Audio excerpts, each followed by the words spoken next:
Olá, bem-vindo às Dicas do Didu. Estamos aqui novamente, toda quinta-feira, dando dicas de vinhos para vocês, respondendo as perguntas que nos enviam, e você vai aprendendo a fazer a sua adega com calma, com essas dicas aí. Às vezes um vinho é mais caro, você economiza um pouco mais, ou se ele é baratinho, você já manda bala. Bom, nós começamos já com o vinho destaque da semana lá na World Wine, entre os orgânicos, biodinâmicos e naturais. Vamos ver qual é? Olá!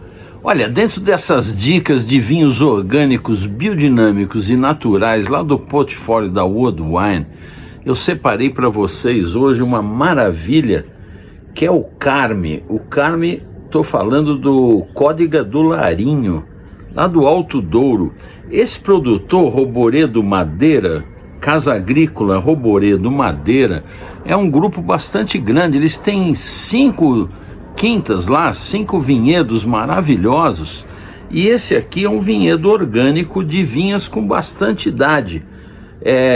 A gente também chama de vinhas velhas, apesar que não pode confundir com aquelas vinhas velhas onde as castas são todas mescladas. Essa aqui é vinha velha pela idade, mais de 60 anos de Códega do Larinho, gente, cultivado de forma orgânica. Um vinho delicioso, muito fresco, não passa por madeira, é um vinho que tem muito floral e com muita fruta.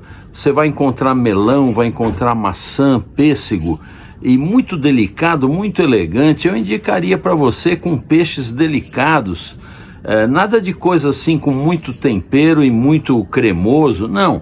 Um vinho elegante para você saborear, vai bem também com os queijos de massa mole, vai ficar muito bom, e também com frutos do mar, os frutos do mar, a vinagrete, os escabestes, vai ficar muito bom. Maravilha, experimente a Códega do Larinho, especialmente esse Carme aqui dessa família Casa Agrícola Roboredo Madeira. Olha, um show de vinho, e assim você vai aumentar o seu repertório de castas. Como é que é a Códega do Larinho? Não é legal? Aproveite lá na World Wine. Muito bom, não, gente? Olha, o World Wine, eu vou dizer, hein, tem um belíssimo do portfólio. Não é demais, gente? Muito bacana, né? Itália, eu vou dizer, não tem para ninguém, né? Vinhos gastronômicos, é uma maravilha. Bom, o Ricardo me escreveu. Vocês lembram que o Ricardo tinha escrito para mim falando da uva Melnick? Bom, ele mandou aí a foto, estou colocando para vocês. Ele é lá de Taquara do Sul, lá perto. Taquara é onde fica o meu amigo Rubem Ernesto Kunz, dos vinhos da Rua do Urtigão.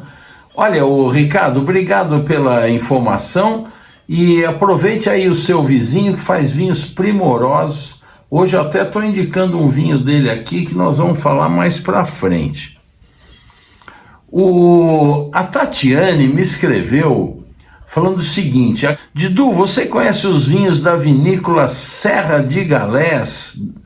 das Galés, em Paraúna, em Goiás?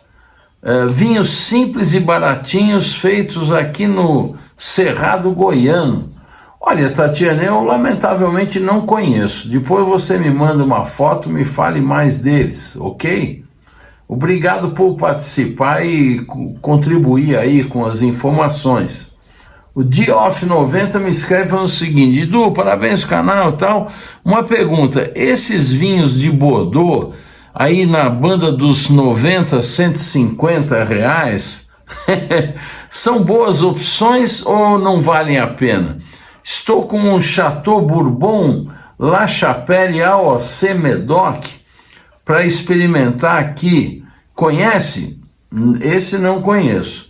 E eu vou pôr as cegas contra alguns vinhos aqui como o Gioia Merlot da Aurora. Se puder fazer uma lista com alguns Bordeaux até R$200 para conhecer, seria bacana. Abraço. Olha, eu não conheço esse, e acho que você depois deve me contar aí, para a gente compartilhar como foi essa degustação às cegas.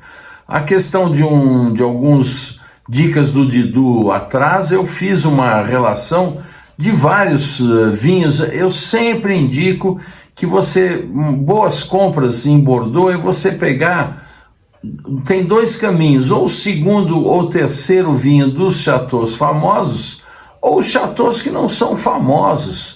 São 12 mil produtores em Bordeaux, gente, tem muito vinho legal e desconhecido, e você não precisa pagar pela fama do rótulo. É claro que um vinho famoso é bom, ele tem a obrigação de ser bom, mas foi a história que deixou ele famoso, a sua qualidade consistente através dos anos, isso lhe deu fama e ele acaba valendo mais. Mas você tem muito vinho que é bom e é desconhecido. Então vou fazer uma listinha aqui de alguns vinhos. Por exemplo, você tem esse Merlot Cabernet Sauvignon meio a meio, Chateau Belair 2021, R$ 148, gente. Brincadeira, um espetáculo, um vinho de uma classe, de uma qualidade, considero um preço baratíssimo, lá na Mistral. Você tem também esse com Merlot 80%, e 10 de Cabernet Sauvignon e 10 de Cabernet Franc, que é o Chateau Opinga, 137,19. Tá aí outra dica muito boa. Você tem também ainda na Mistral o Bordeaux Signature Rouge 2020. Esse é Merlot 70% com Cabernet Sauvignon 30, R$ 171. E olha, esses Signatures Blanc, não vamos esquecer dos vinhos brancos de Bordeaux, que são maravilhosos, de Sauvignon Blanc e de Semillon, também R$ 171,64. É lá do Chiroda de Chiras, a família renomada, grandes negociantes de vinho e produtores também, donos do Chateau Kirouan. Sensacional, tá cheio de oportunidades em Bordeaux de vinhos a ótimos preços. Vale a pena você arriscar. O Bruno me pergunta do Montepulciano do Villaggio Conti. Pede para eu falar dessa linha de castas italianas em Santa Catarina. Olha, Bruno, eu acho que o Brasil deveria ter muito mais vinhos de castas italianas do que tem de francesas, porque a nossa formação aqui, cultural, é muito mais italiana. Do francês não tem quase ninguém. Eu me lembro quando veio o Os Clarke aqui para o Brasil. Ó o carrilhão aí. O Os Clarke, famoso crítico inglês de vinhos, lá teve visitando a Serra Gaúcha no tempo que o Ibravin viu. O Os Clarke, eu me lembro que fez essa crítica, falou: olha, eu acho estranho não terem mais produtores de castas italianas. Hoje cresceu bastante isso, e Santa Catarina tem alguns destaques muito legais. O Brasil tem uma variedade grande, e inclusive uvas que estão se dando muito bem aqui, mas também acho que deveria ter mais. E na ocasião ele fez essa crítica, e quando teve em Santa Catarina, deixou os gaúchos enciumados, porque ele chamou Santa Catarina do Medoc brasileiro, ficou encantado com Santa Catarina. Bom, não é só o Villaggio Conti. O Villaggio Conti tem realmente uma seleção enorme. Estou colocando aí para vocês alguns que eu peguei no site da loja dele, e ele é um produtor maravilhoso, gosto demais dos vinhos dele. Mas temos também o Leone de Venezia, não podemos esquecer. O Leone de Venezia também tem uma série de castas italianas, tanto tintas como brancas, e tem espumantes também, um espetáculo. Eu lembro também, não em Santa Catarina, mas em Monte Belo do Sul, o Toninho Causa. Toninho Causa faz um Sangiovese maravilhoso. Você está lá no site dele por R$ 130, vale a pena provar. Lembro também do Sangiovese Rebo, do Castas Italianas, do Villa Campestre.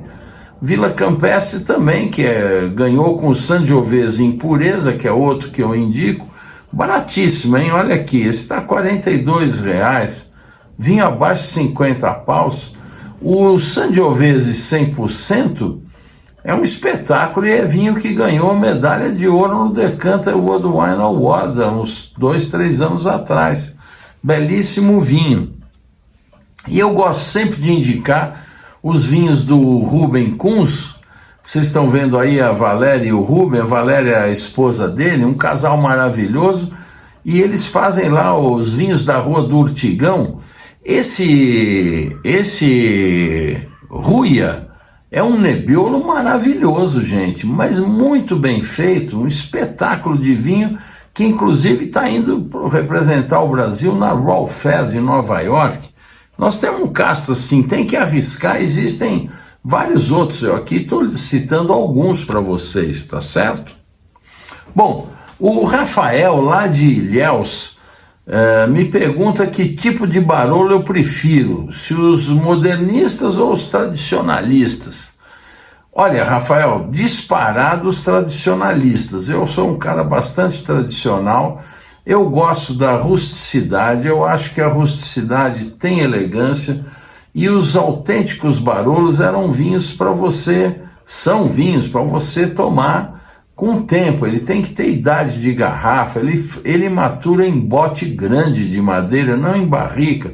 Eu não gosto dos modernistas, eu fico lá com Cascina Gaveta, Bruna Grimaldi, Alberto Burzi, o Franco Conterno, o Giacomo Fenocchio, o Sordo, essa turma tudo, Elvio Conho, tem diversos. E eu separei alguns para você, para te indicar. A Premium Wines traz um maravilhoso, que é o Breza. O Breza é um desses produtores tradicionalíssimos e eles têm uma linha grande. Um deles, estou destacando aqui para você, é o Canube 2019, custa R$ 952. Eu indicaria também o Barolo Faleto. Aliás, eu tenho um vídeo do Ciro Lila, que importa esse vinho, falando dele. Vamos ver? Ô Ciro, Bruno Giacosa é outro monumento lá de Barolo, não? Puxa vida, fala um pouquinho desse produtor pra gente. Bruno Giacosa é um dos produtores mais interessantes que nós temos na Mistral. Ele é um respeitadíssimo no Piemonte e o sucesso era muito em torno da figura do Bruno Giacosa. Ele era uma pessoa que falava pouco e fazia muito. Eu me lembro, era um personagem meio místico. Eu me lembro que eu fui falar com ele, a filha dele, eu negociei com a filha dele, que se chama Bruna Giacosa. E aí ela me pediu que o pai dela queria me conhecer, porque conhecia todos os importadores. Aí eu fui lá e o homem falava, degustamos vinho e tal, eu falei, ele não falava nada. Eu pensei, não gostou de mim, né? Aí depois que acabou, quando a Bruna foi me levar embora, ela falou assim, meu pai adorou você. Mas ele não abriu a boca, travado. Ele adorou você. E, enfim, aí ele morreu, infelizmente, mas a qualidade continua a mesma. Os Barolos dele são fantásticos. Ele é dos tradicionalistas, né? Tradicionalista. Ele tem, no grande ano, vou dar um exemplo, é um dos poucos produtores que faz isso. No ano muito ruim, todo mundo produz o vinho. O Barolo dele é um vinho caro.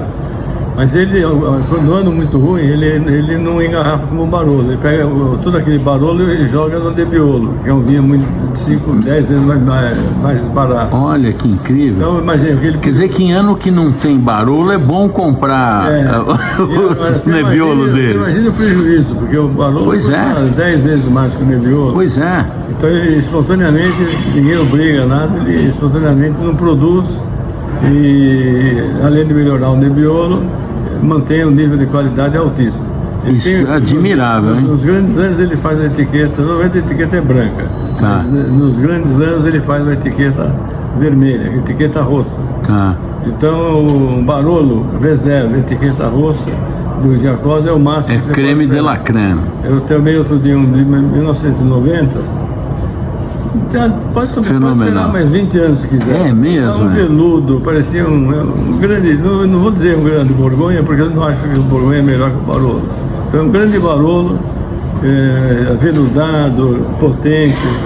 Que bacana. O máximo em Barolo é isso aqui. E uma coisa muito rara, né? Um cara, porque você vê, se você puser na balança, o volume de pessoas que compram o vinho dele, provavelmente mais da metade não tem a competência para saber se aquele ano estava bom e se era... E ele deixa de ganhar esse dinheiro para valorizar o trabalho dele, o respeito que ele tem pelo vinho top, né? É uma coisa dele, pessoal, ele decide, arca com o prejuízo e dá uma prova do que ele acredita, que você pode confiar enquanto um Barolo do Giacosa, não precisa se preocupar aqui com um ano, porque se tem o bato do Bruno Giacosa no Barolo, é porque é um grande Barolo. Quer dizer que a boa dica é, num ano que não tem Barolo de Bruno Giacosa, comprar um Nebbiolo dele, porque é acima da média. Aliás, uma dica para quem está assistindo, a grande jogada é você comprar sempre do bom produtor.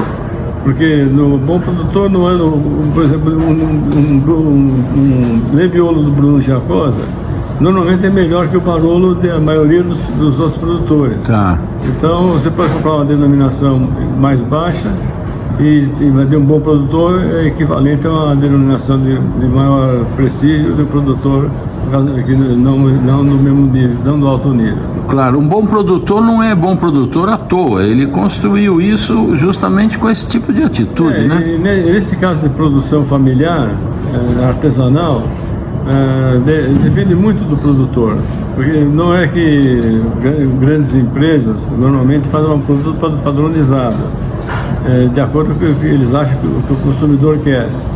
E no caso do pequeno produtor, ele faz aquilo que ele acha que é o melhor. Então você tem variedade grande de um produtor para o destilo, tudo. Claro. A graça do vinho está nisso. Exatamente. No mesmo nome você encontra uma variedade grande. Quando você vai para uma empresa muito grande, você perde isso.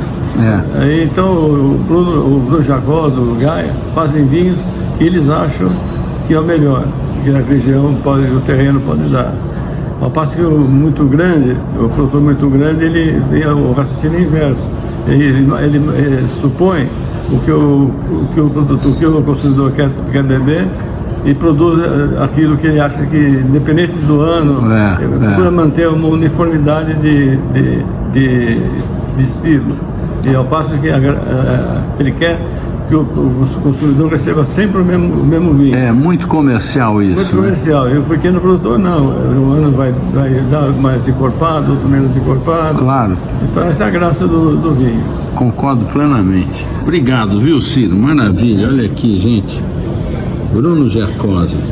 Isso é bom, né? Não é demais? O Ciro, adoro o Ciro porque tem muita cultura, muita informação, além de ter um portfólio de babá, deixar todo mundo enciumado, todo mundo tem inveja da Mistral com o portfólio imbatível deles. E olha, essa dica que ele deu não é demais, gente. O Nebbiolo do Bruno Giacosa está custando 688, é brincadeira isso?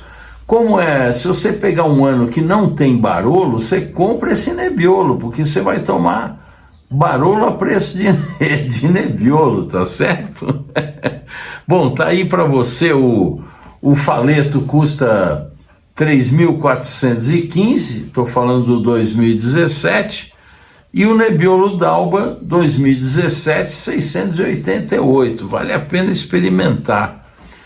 O Spes do Gaia é outro Barolo que um dia na vida você tem que tomar. Ele custa quase, olha lá, 5 mil reais, mas vale cada gota, um espetáculo de produto. Olha, abra a garrafa e sirva 4 taças, já de uma vez. Sozinho, faz uma bela um antipasto, uma bela macarronada com umas bracciola. E depois você vai tomar esse vinho a cada meia hora. Demore meia hora em cada taça. E anote, você vai ver o que o vinho muda na linha do tempo. É um espetáculo. Você tem também o Presenda 2017, o Barolo do Marziano Arbona, que é Marziano Abona. Olha, um espetáculo custa R$1.000. Um grande produtor. Você tem na World Wine o Gianni Gagliardo, Barolo de OCG Fossati, custa R$999, estava em oferta quando eu vi. Ele é de 1.400 e pouco, estava por R$999. Tinha também o Paulo Scavino, Barolo de OCG, esse já é mais moderno, mas é um belo de um exemplar, R$720. E na Via Vini eu sempre gosto de indicar essa pichincha, na minha opinião, do Barolo Patrizzi. Barolo Patrizzi de OCG, que é a importação da própria Via Vini, estava em oferta por R$330, um espetáculo. Tive lá, já botei vídeo dele aqui para vocês, um espetáculo. E um que não é Barolo, mas é um Nebbiolo, maravilhoso, que é o Vigna Langhe Nebbiolo Maria Grazia Carlo Giacosa. Um espetáculo de vinho, também estava em oferta por R$280. Não pode perder a oportunidade de comprar um vinho desse, a esse preço. Deixe na sua adega, é vinho que pode deixar 10 anos na adega sem o menor problema, tá certo? O Rogério me escreve pedindo que eu falasse um pouco mais sobre a Itália e os vinhos italianos. Bom, dava para fazer uns 20 vídeos e ia ficar incompleto, né, Rogério? Mas eu tenho aqui um vídeo que eu gravei já há alguns anos, faz parte do curso, não é bem um curso, uma série que foi patrocinada e que é o que é básico no mundo do vinho. E entre esses vídeos que eu fiz dessa série, um deles é sobre a Itália. Vamos ver? O que é básico no mundo dos vinhos, por Didu Russo. Um oferecimento de Mistral, a importadora dos melhores vinhos. Decanter, a verdade do vinho. Santa Carolina. Nieto Senetiner. Gran Cru. E World Wine, o vinho certo em qualquer momento. Olá, bem-vindo a mais um capítulo da série O que é básico no mundo dos vinhos, por Didu Russo. Hoje nós vamos tratar de Itália, é o nosso último capítulo dessa série, que tem o objetivo de introduzir você que está começando agora no mundo do vinho, nesse mundo que é vasto de conhecimento, que é muito atrativo, é infindável, mas que tem muita gente snob, muita gente que faz tipo. E o vinho não é isso. O vinho foi feito por alguém para o nosso prazer. Alguém que às vezes, na maioria das vezes, a gente nem sabe quem é. Às vezes está do outro lado do mundo. E o vinho foi feito para o nosso prazer, não para ditar regra de etiquetas sociais, não é mesmo? Bom, hoje nós vamos falar de Itália. O que é importante saber de Itália? A Itália era chamada pelos gregos de Enótria, que significa terra do vinho.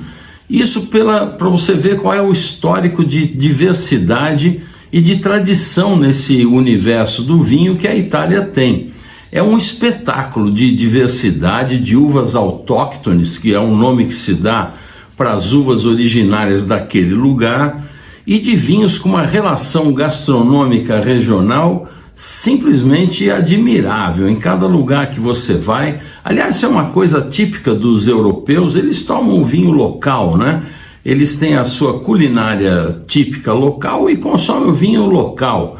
Nós é que aqui no Brasil temos uma diversidade enorme e tomamos vinho de todo mundo, mas nos países produtores, especialmente os europeus, tem essa característica, eles consomem os vinhos locais.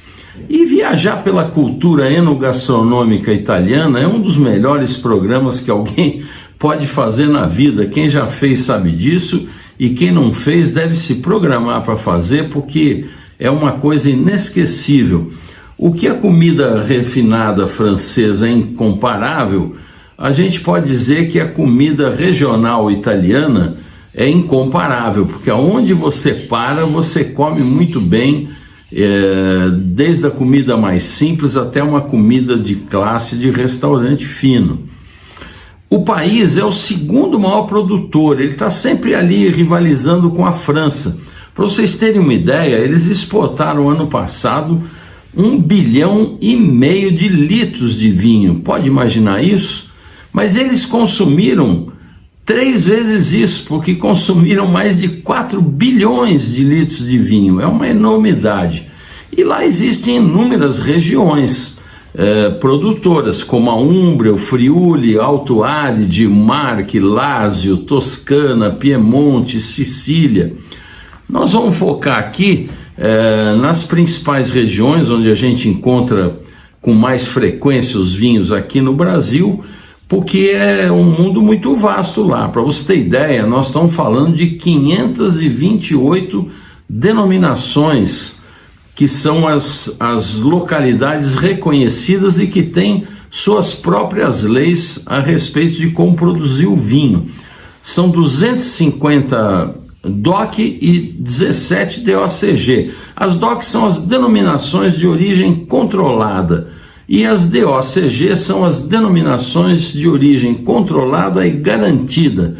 Porém, para você ver como é que é o italiano, 80% dos vinhos italianos são vino da tavola, como eles chamam, que são os produtores que não respeitam o que a DOC determina, ou porque cultiva uma uva que não é permitida lá, ou porque ele não observa as diretrizes de volume de produção, seja lá o que for. 80% deles não quer saber da DOC e faz o vinho do jeito que o pai fazia, que o avô fazia, e fim de papo. Isso é típico do italiano.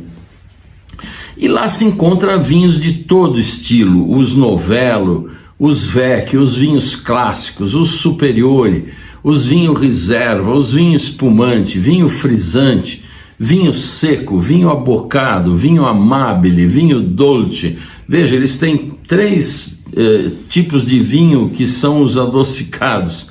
4, na verdade, porque ainda tem o licoroso, tem o vinho, e o vinho passito, são 5, e vinho ripasso é uma enormidade. O que é importante saber é que algumas regiões, algumas coisas sobre os vinhos italianos e as suas regiões, por exemplo, os vinhos toscanos, que são prioritariamente da casta Sangiovese, uma uva típica de lá, que significa sangue de Júpiter, e que são vinhos super gastronômicos. Eles têm também outras uvas, tem o Ciliegiolo, tem o Canaiolo Nero, tem a Merlot Internacional, a francesa, a Cabernet Sauvignon, e tem brancas também, o Trebbiano e o Chardonnay.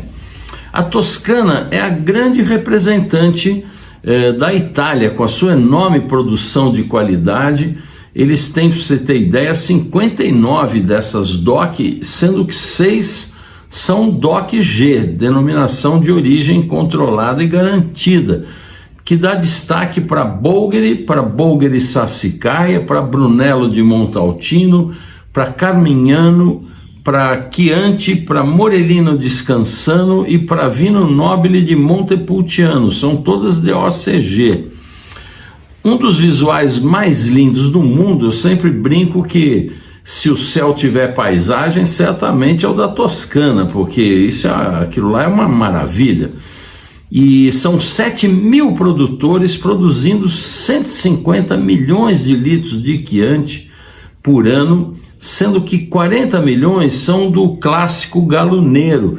Quando você vê Galo Nero, que tem no gargalo da garrafa o selinho com o Galo Nero, eles são os clássicos. Isso significa que sempre 80% no mínimo do vinho dessa garrafa é de uva Sangiovese, depois pode ter outras uvas misturadas. E quando não tem o Galo Nero e é o Chianti, que é o consórcio Chianti, também são vinhos maravilhosos, só que ele exige 70% de Sangiovese e depois de outras uvas. Essa coisa do Galo Nero é engraçado, vale a pena contar a história que originou esse selo, porque havia uma briga entre Firenze e Siena, para saber onde era a divisa da cidade, das duas cidades. Então, um dia resolveram fazer o seguinte, falaram, olha, vamos combinar uma coisa, no dia tal, a hora que o galo cantar, vocês escolhem um galo, quando o galo cantar, cada um vai mandar o seu melhor cavaleiro correndo pela estrada em direção a outra cidade. O ponto onde eles se encontrarem vai ser a nossa divisa. E o pessoal de Firenze, muito esperto, região de banqueiros, era tudo gente ligada ao comércio, pegaram um galo mirradinho, faminto, que logo que amanheceu, mal amanheceu, ele já estava cantando, querendo comer. E o pessoal de Siena não, pegou um galo bonitão, fortão, um galo gordo, que obviamente dormiu até mais tarde. E quando o galo de Siena cantou e o cavaleiro saiu, ele andou apenas 12 quilômetros e já encontrou o outro cavaleiro que vinha de Firenze, que já tinha percorrido 60 quilômetros. Bom, essa história, se é verdade ou não, o fato é que ficou, e o galoneiro virou o símbolo do Chianti clássico. É importante também saber em Chianti dois nomes importantes. Um é o Serlapo Masei, que produz vinho até hoje, a família Masei, lá em Fonterrutoli, que foi o homem que fez o primeiro documento que menciona o nome Chianti, foi em 1398. E outro nome importante é o Bettino Ricasoli, que dos vinhos Ricasoli excepcionais, o Castelo de Broglio, que existe ainda lá hoje, e a família existe lá, e que foi quem criou a receita do Chianti tal como a gente conhece hoje, porque antigamente essa coisa dos 80% Sangiovese começou com Benito Ricasoli, porque antigamente era uma mistura de várias uvas, inclusive brancas, e ele resolveu qualificar, e sabia que a Sangiovese era a principal uva, então passou a fazer com 80% e depois as outras uvas. Isso acabou ficando, e é um marco, né? Outros pontos importantes a respeito de Toscana é que existe lá o Super Toscano, você vai ouvir falar nisso, e normalmente são vinhos mais caros. O que é o Super Toscano? São vinhos que são feitos com as uvas francesas, normalmente o Cabernet Sauvignon, que pode ou não ser mesclado com Sangiovese, mas normalmente é Cabernet Sauvignon, Merlot, Cabernet Franc, essas uvas que são provenientes da França. Normalmente é a região de Bolgheri. Quem descobriu isso, quem primeiro fez esse vinho foi o Sassicaia. O Sassicaia era de um homem chamado Mario Intisa della Rocchetta, e começou a fazer esse vinho em 1948, porque ele era amigo do Barão Felipe de Rothschild, por conta de corridas de cavalos. Os dois eram aficionados por cavalos, e conversando resolveu plantar Cabernet lá em Bolgheri. E durante anos, isso é interessante também, porque foi como surgiu a DOC, que hoje é DOCG, porque o Sassicaia virou um vinho tão famoso, tão importante, que no início é só a família que consumia, né? Ele começou a fazer em 48, mas só começou a vender o vinho mesmo 2 décadas depois. Mas o Sassicaia ficou tão famoso no mundo todo, e por ser obrigado a ser vino da távola, era uma coisa meio ridícula para a Itália, até que reconheceram Bolgheri e fizeram lá a DOCG. Agora, é importante lembrar que essa coisa do Cabernet na Itália é bastante antiga, porque na região de Carmignano, por exemplo, desde 1716, por um decreto da Catarina de Médici, imagina, isso é antigo, ela obrigou que se plantasse Cabernet Sauvignon lá. E a DOCG Carmignano exige que você tenha Cabernet Sauvignon no seu vinho. Ou seja, o Super Toscano poderia ter surgido muito antes se o pessoal de Carmignano tivesse um pouquinho mais de traquejo no marketing. Bom, não se pode deixar de destacar também outro vinho que você vai ouvir falar muito, e que é um vinho maravilhoso também ali da Toscana, que é os Brunello de Montalcino, né? Montalcino é colado ali, uma viagem lindíssima, por sinal, para fazer, E Montaltino é uma cidadezinha maravilhosa, e ali tem o famoso Brunello, que é também o nome da uva, que é uma Sangiovese grosso, que eles chamam, uma Sangiovese um pouco mais miúda, com a casca mais grossa, que dá vinhos espetaculares, que precisam evoluir, precisam de idade na garrafa e tal. E você só compra um Brunello depois de 5 anos do ano da colheita dele. Isso é uma coisa que está definida na DOCG deles. Mas existe os Rosso de Montaltino, que são a mesma uva, mas de vinhedos normalmente não tão bem localizados quanto os do Brunello, e que a legislação permite que você possa colocar no mercado com apenas 1 ano. Então é interessante saber disso. Outro vinho que você vai encontrar e que é maravilhoso e muito famoso, grande representante da Itália, são os vinhos do Piemonte. O Piemonte é a região dos Barolo famosos e dos Barbarescos. É interessante você saber que tanto o Barolo como o Barbaresco, eles usam a mesma uva, que é a uva Nebbiolo. Nebbiolo vem de nébia, névoa, que a região tem sempre uma névoa de manhãzinha, e o nome da uva acabou ficando com uma referência a essa névoa. E os Nebbiolo dão vinhos excepcionais, e inclusive um dia, se você quiser, faça essa experiência. Você abre um Barolo e sirva 4 taças, mas tome cada uma no intervalo de meia hora. Você vai ver como ele evolui. É uma uva que tem uma cadeia de DNA mais comprida do que das outras uvas, e portanto ela se transforma mais conforme vai respirando.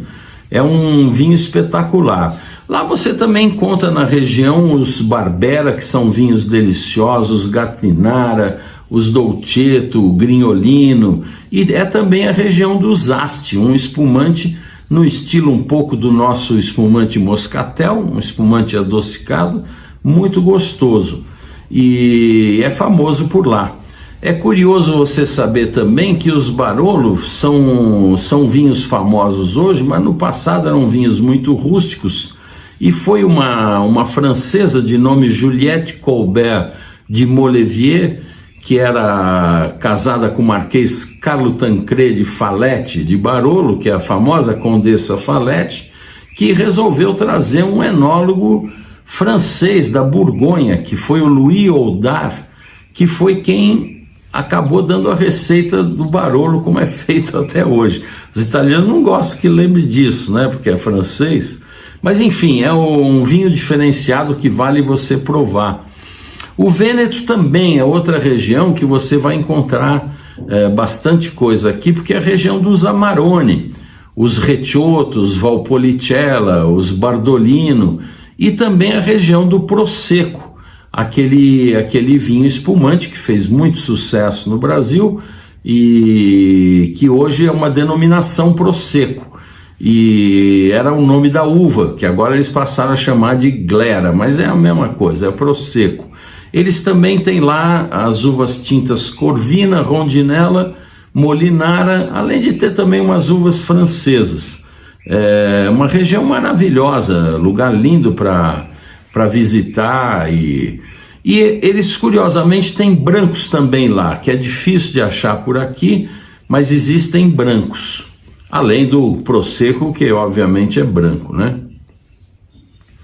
Bom, nós temos o Abruzzo lá para baixo, hein? Isso é importante você saber. Você que gosta de repente dos vinhos aqui sul-americanos, os Malbec, que são vinhos gulosos, intensos, até um pouco adocicado, com aquele toque sedutor de compota, você vai encontrar muitos vinhos nesse estilo nas regiões do Abruzzo, da Puglia e da própria Sicília, excetuando o Etna na Sicília, que é diferente, mas essas regiões, com os Montepulciano d'Abruzzo, os Aglianico, os Nero d'Avola, são vinhos que você deve experimentar, porque é um belo passo para quem quer sair do novo mundo e experimentar um velho mundo com esse mesmo estilo. São vinhos encorpados e intensos. O Abruzzo é a região da uva Montepulciano. E não pode confundir essa uva Montepulciano da Abruzzo com a DOC Montepulciano na Toscana, porque na Toscana tem uma Montepulciano, mas cujo vinho é de Sangiovese, aquele estilo dos Chianti, é um vinho com acidez elevada, o vinho para o macarrão ao sugo, né? A Montepulciano tem essa coloração profunda, baixa acidez, taninos doces, são vinhos muito frutados e muito sedutores. Uma boa opção, como eu falei, para você que gosta dos vinhos argentinos. Eles têm brancos também lá, maravilhosos, da uva Trebbiano, que são famosos, Trebbiano da Abruzzo.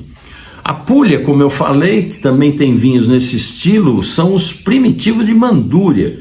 Tem também Negro Amaro, Nero di Troia e tal. São vinhos nessa linha e que também tem uma história interessante, porque a Primitivo de Manduria, a uva Primitivo, é a mesma uva que você encontra na Califórnia com o nome Zinfandel. E havia uma disputa entre os americanos e os pugliesi para saber de onde é que era a origem da uva, né?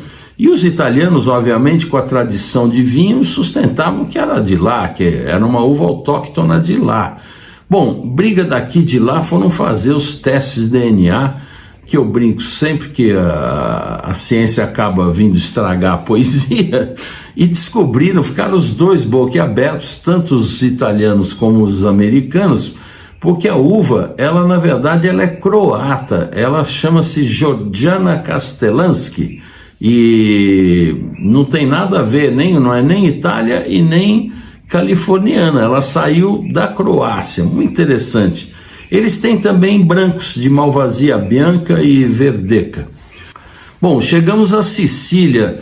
A Sicília é outro lugar que você vai encontrar. O Brasil tem muita afinidade com a Sicília, especialmente aqui em São Paulo. Tem muita gente descendente siciliano e é um lugar maravilhoso, um pessoal muito bem-humorado, lugar ensolarado.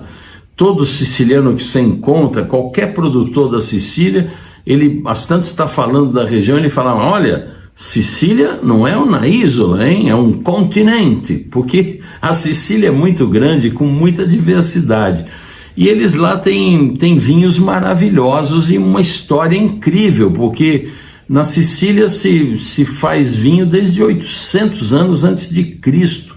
Começou com os gregos, depois virou um caldeirão cultural com as invasões fenícias, os gregos, os cartagineses, os vândalos, os árabes, os normandos, os espanhóis. Todos deixaram sua marca, são 19 DOCs e a grande maioria com vinhos desse perfil encorpado, volumoso, vinho de lugar ensolarado. Exceto essa região do Etna, que é uma novidade no mundo do vinho, novidade eu digo de 30 anos para cá, que não é nada no mundo do vinho, mas quando todo mundo achava que já sabia tudo do vinho italiano, aparecem cultivos de vinhas no pé do Etna, e aquele solo vulcânico acabou dando vinhos com uma finesse, uma elegância que são comparados aos vinhos da Borgonha. Muito interessante. Bom, resta ainda falar dos espumantes de Franciacorta e os de Trento. O Trento é a região onde tem os espumantes Ferrari, famosos, que hoje estão na Fórmula 1. E Franciacorta é a grande região do espumante fino italiano. Tem até uma brincadeira entre os degustadores experts, que todo mundo faz uma degustação de champanhe às cegas, aquela degustação que você cobre as garrafas e ninguém sabe o que está tomando. Tem sempre alguém que põe um Franciacorta no meio, para mostrar como ele tem o nível do champanhe, né? E, na verdade, tem uma frase que brincalhona que diz o seguinte: quando você tiver certeza que é champanhe, é porque é Franciacorta, porque a tipicidade, aquele cheirinho e aquele gosto de brioche tostado dos champanhes franceses é muito típico de Franciacorta.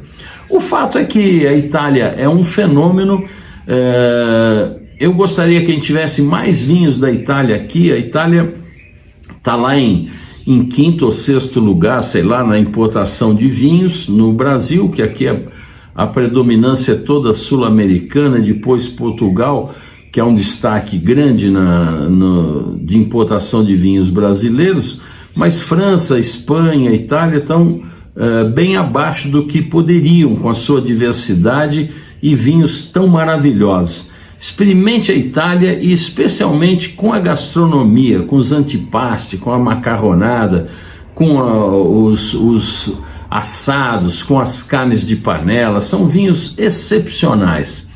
Olha, lembre-se, assista essa série toda, curta o seu vinho do seu jeito, tome na taça que você achar melhor, esqueça as notas, esqueça essas pontuações e esqueçam esses enochatos que ficam falando coisas complicadas que não servem para nada para você, a menos que você queira esnobar alguém.